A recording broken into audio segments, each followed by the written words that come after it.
So, hello everyone. Today I will discuss one of the important topic in obstetrics, that is expected date of delivery यानी EDD calculation. बहुत से लोग ऐसे सोचते हैं कि EDD सिर्फ लास्ट मेंस्ट्रुअल पीरियड के डेट से ही कैलकुलेट की जाती है, लेकिन अगर इरेगुलर पीरियड्स हो या IVF से प्रेगनेंसी कंसीव हो या पेशेंट को LMP याद ना हो तो EDD कैसे कैलकुलेट करें। EDD का मतलब होता है एक्सपेक्टेड डेट ऑफ डिलीवरी यानी बेबी की एस्टिमेटेड ड्यू डेट। याद रखें ये सिर्फ एक एस्टिमेट होता है। अप्रॉक्स 4% वुमन EDD के दिन डिलीवर करती है, लेकिन लगभग 50% वुमन EDD के एक वीक पहले या एक वीक बाद में डिलीवर करती है, इसीलिए EDD को एग्जैक्ट डिलीवरी डेट नहीं माना जाता। तो सबसे कॉमनली यूज होने वाली मेथड होती है नेगलेस फॉर्मूला, जिसमें EDD is equal to LMP यानी लास्ट मेंस्ट्रुअल डेट यानी कि first day of menses plus 7 days plus 9 months, और EDD is equal to LMP plus 7 days minus 3 months.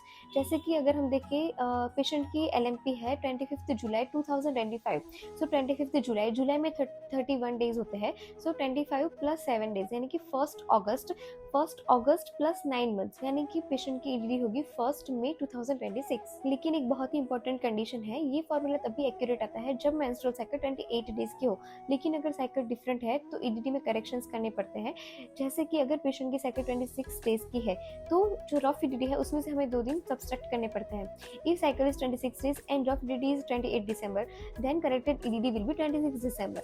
अगर पेशेंट की साइकिल 32 डेज की है यानी कि नॉर्मल साइकिल से 4 डेज लंबी है, तो उसमें हमें 4 दिन ऐड करने पड़ते हैं। जैसे कि अगर 28 दिसंबर is rough EDD, then corrected EDD will be 1 जनवरी।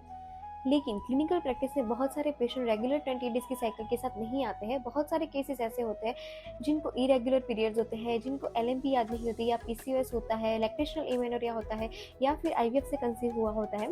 तो ऐसे में डॉक्टर्स EDD कैसे कैलकुलेट करते हैं? क्या नेगलेस फॉर्मूला हर पेशेंट पर अप्लाई होता है क्या?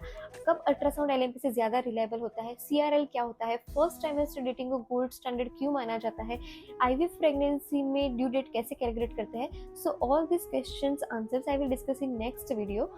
So thank you for watching, and if you found this video helpful, then don't forget to like, share and subscribe to the channel, and stay tuned for my next video.